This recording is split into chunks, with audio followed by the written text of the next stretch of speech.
जब हम डिफरेंशियल्स या डिफरेंशिएशन में एरर और अप्रोक्सीमेशन की बात करते हैं तो अभी तक हमने जो भी बात की है वो dy बाई डी एक्स, हमारे पास कोई एक्सप्रेशन होता था, हम उसको x के हिसाब से डिफरेंशिएट कर देते थे। इसका मतलब यह है कि dy बाई डी एक्स एक सिंबल था, ऐसा नहीं था कि dy divided by D x है, ये अलग एंटिटी है, ये अलग एंटिटी है, ऐसा कभी नहीं था। हमने इसको कैसे देखा था कि जो चेंज है आपके y में और जो चेंज है आपके x में, यानी इसको हम कह सकते हैं y2 minus y1 divided by x2 minus x1, यानी कि आपके पास अगर ये इस तरीके से ग्राफ जा रहा है तो ये पॉइंट आपका x1 y1 हो गया और ये पॉइंट आपका मान लीजिए x2 y2 हो गया, और इसका स्लोप निकालने के लिए इसका जो डिफरेंशियल निकालते हैं बेसिकली वो स्लोप ही होता है। तो उसके लिए हमने ये बात की है ना, यानी कि जब डेल्टा x टेंड्स टू 0 हो तब हम ये कहते थे कि ये dy बाई डी एक्स हो जाएगा, ये तो था। अब हम क्या करेंगे, यहाँ पर हम एक्चुअल में देखेंगे कि dy अलग एंटिटी है और dx अलग एंटिटी है और दोनों का डिवीजन, ये डिवीजन नहीं था, डिफरेंशिएशन वाज नॉट डिवीजन, इनका ये कोई डिवाइड नहीं हो रहे थे, मतलब एक सिंबल था। ओके, जैसे अगर मैं आपसे कहूं कि y बराबर fx फंक्शन है ना, ये फंक्शन है यानी कि y x का फंक्शन है, तो हम ये कहते हैं कि डेल्टा x जो है वो बहुत छोटा चेंज है x में, यानी कि आपके पास x2 था, इसको x1 से घटाया तो बहुत इसके बीच का डिफरेंस बहुत ही छोटा है ना। इसी तरीके से हम डेल्टा y को मान लें। डेल्टा y क्या है कि अगर x में कुछ चेंज हो रहा है तो x में चेंज हो रहा है तो y में भी चेंज हो रहा होगा, तो डेल्टा y को हम मानेंगे y2 माइनस y1 है ना। तो हम करते क्या है कि delta y by delta x, जब ये x का चेंज बहुत ही स्मॉल हो, यानी कि हमने यहाँ लिमिट लगाई डेल्टा x बहुत छोटा है टेंड्स टू 0, तो इसी को हमने dy बाई डी एक्स कहना शुरू किया, और dy बाई डी एक्स क्या था, ये स्लोप था, और इसी को हमने f डैश x या y dash y double dash इस तरीके से हमने रिप्रेजेंट किया, याद होगा आपको।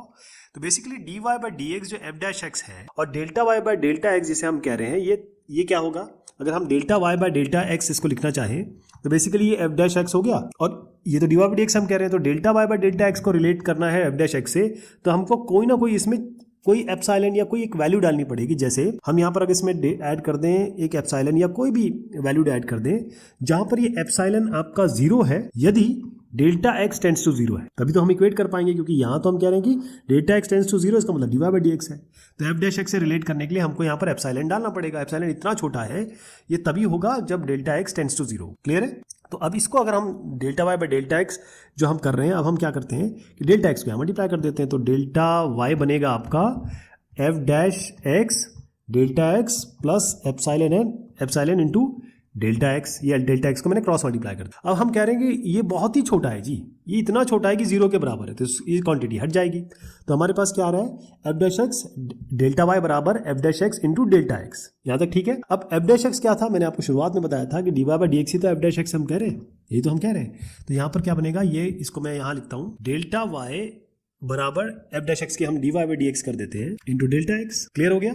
तो अब डेल्टा y यानी चेंज ऑफ y और चेंज ऑफ x, ये हमने रिलेट कर दिया जो हमारा सिंबल था dy by D x differentiation का, उससे इसका यूज करके हम एरर्स और अप्रोक्सीमेशन निकालेंगे, ध्यान रहेगा। तो एक और चीज इसमें बता देता हूं, कुछ इंपॉर्टेंट टर्म्स है इसमें, जैसे एब्सोल्यूट एरर आएगा, मतलब अगर मैं इसको कहूं जो भी छोटा सा चेंज, यानी कि एब्सोल्यूट एरर मैं लिखना चाहूं तो ये एब्सोल्यूट एरर यानी कि जो एरर है डेल्टा x में, मतलब डेल्टा x बहुत छोटा सा जो चेंज हो रहा है, इस डेल्टा x को हम x के लिए एब्सोल्यूट एरर कहेंगे। यहीं पर हम अगर रिलेटिव एरर करने लगे तो अगर डेल्टा x यदि एरर है x में, तो delta x divided by x, इसको हम कहेंगे रिलेटिव एरर x का। एक और इसमें टर्म है परसेंटेज एरर, यदि डेल्टा x एरर है, छोटा सा एरर है x में, तो डेल्टा x बाय x, ये तो आप देख रहे हैं कि रिलेटिव एरर है, इसको आप 100 से मल्टीप्लाई कर दीजिए, इसी को हम परसेंटेज एरर कह रहे हैं। क्लियर। तो यहां पर हमको सॉल्व कैसे करना है, इसका एल्गोरिथम क्या है।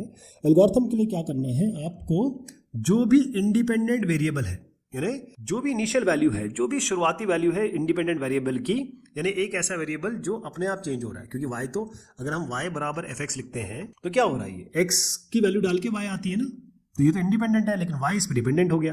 तो कोई भी इंडिपेंडेंट वेरिएबल हम इसको x मानेंगे और हम ये कहेंगे जो इसमें परिवर्तन हो रहा है, पहला स्टेप है कि हम जो इनिशियल वैल्यू शुरुआती वैल्यू है इंडिपेंडेंट वेरिएबल x की, और हम ये कहेंगे कि जो चेंज है इसमें वो क्या है, x प्लस डेल्टा x।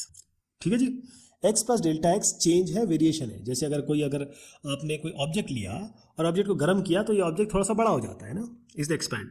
तो ये अगर x है तो इसमें जो x प्लस डेल्टा x हुआ है इन दोनों को अगर माइनस करें तो डेल्टा x होगा। ये चीज आपको करनी। स्टेप 2 पे क्या करेंगे कि आपको डेल्टा x निकालना है, ये मान के डेल्टा x आपने निकाल लिया और उसके बाद अज्यूम करना है कि जो dx है और डेल्टा x बराबर, क्योंकि अमूमन डेल्टा x dx के बीच में जो मैंने आपको डिस्कशन बताया वो तो यही है, dx और डेल्टा x हम एक ही तरह मान रहे थे। उसके बाद तीसरा स्टेप ये होगा कि हम dy by dx निकालें, फाइंड dy by dx, और रिलेशनशिप क्या होगी, y बराबर एफ एक्स फंक्शन तो आपके पास हो गई, तो dy बाई डी एक्स निकाल लीजिए। जैसे आपके पास y बराबर एक्स स्क्वायर है तो dy बाई डी एक्स इसका हो जाएगा 2x, ये निकाल लेंगे। ओके, अब आपको क्या करना है कि जब dy बाई डी एक्स निकाल लिया, ये dy बाई डी एक्स आपको कोई भी पॉइंट जैसे x और y कोई पॉइंट दिया हुआ है तो dy बाई डी एक्स आप निकालेंगे इस पॉइंट पे। इस तरीके से मान लीजिए ये x बराबर या फिर x कॉमा y पे, ये चौथा स्टेप हो गया, dy बाई डी एक्स निकालेंगे। अब पांचवा स्टेप क्या होगा, अब आपको dy निकालना है, dy और रिलेशनशिप क्या होगी जो मैंने अभी आपको शुरुआती दौर पे बताया, अभी जो डिस्कशन किया कि dy हम निकालेंगे dy by dx into dx। Basically ये डेल्टा y और डेल्टा x बताया था, लेकिन निकालना आपको ऐसे। उसके बाद क्या करेंगे, जो छठवां और अंतिम स्टेप है, छठवां लास्ट वाला जो स्टेप है, उसमें आपको डेल्टा y को इक्विवेलेंट मानना है dy से, और उसके बाद जो y का चेंज है वो मानना है। मतलब x का चेंज से शुरुआत की, ये सब करने के बाद आपको y का चेंज आ जाएगा। अभी मैं आपके एग्जांपल्स इसमें लूंगा, आप अच्छी तरीके से समझ जाएंगे। ध्यान रहे ये जो चीज़ है, जो स्टेप्स बताए मैंने आपको, ये बहुत ज़रूरी है क्योंकि ये सारे एग्जाम में आता है, चाहे एनसीईआरटी हो, CBSE है, उसमें क्वेश्चन आता ही आता है, तो उसको आपको बहुत अच्छे से समझना है। For the function y equals x square if x equals to 10 and delta x equals to 0.1 find delta y। अब हम स्टेप बाय स्टेप चलेंगे। पहला क्वेश्चन आप बहुत अच्छी तरीके से समझ जाइए। अगर पहला क्वेश्चन आप अच्छे से समझ जाएंगे तो आगे के क्वेश्चन आप कर सकते। सबसे पहले हमारे पास क्या है, y बराबर एक्स स्क्वायर फंक्शन है, डेल्टा x आपको दिया हुआ, मतलब चेंज दिया हुआ है, x में कितना चेंज हो रहा है, यानी कि x2 माइनस x1 आपको दिया हुआ है डेल्टा x। तो डेल्टा x आपके पास कितना है 0.1, लेकिन साथ में ये भी दिया है कि x कितना है आपके पास, है ना। तो पहला काम क्या करेंगे आप, पहले आपने x को 10 ले लिया, डेल्टा x जो है आपको मिल गया। अब सीधा पहले आप dy बाई डी एक्स करिए। dy बाई डी एक्स क्या मिलेगा आपको, एक्स स्क्वायर का डिफरेंशिएशन होता है 2x, यहाँ तक ठीक है। अब x की वैल्यू क्या है 10, मैंने आपको बताया था dy बाई डी एक्स जो है वो x और y की वैल्यू, यानी कि x, y पे आपको dy बाई डी एक्स निकालना है। तो यहाँ पर dy बाई डी एक्स आप किस पे निकालेंगे, x की वैल्यू क्या है आपके पास, x बराबर 10, तो x बराबर 10 पे निकाल लें। कितना आएगा, ये देखिए 2 इंटू 10 यानी कि आपका 20 आ गया। अब फाइनल प्रोसीजर क्या हमारा, फाइनल प्रोसीजर ये था कि डेल्टा y बराबर dy by D x into delta x, ये तो मैंने आपको बताया था, है ना, यही चीज थी, क्योंकि delta y by delta x को डिफरेंस लिमिट लगाओगे तो dy बाई डी एक्स आ जाता है, तो ये चीज यूज करो। तो डेल्टा y निकालना, इन्होंने कहा डेल्टा y निकालना है, तो कैसे निकलेगा, dy by D x already आप निकाल चुके हो, 20 रख दो आप इस जगह पे, और डेल्टा x क्या है वो तो ऑलरेडी दिया हुआ है क्वेश्चन में 0.1, तो ये हो गया आपका 2। तो x में अगर x 10 था, उसमें परिवर्तन इतना हुआ है, तो y में जो डेल्टा y मतलब परिवर्तन जो हुआ वो 2 है। तो इस तरीके से सारे क्वेश्चन आगे होने वाले।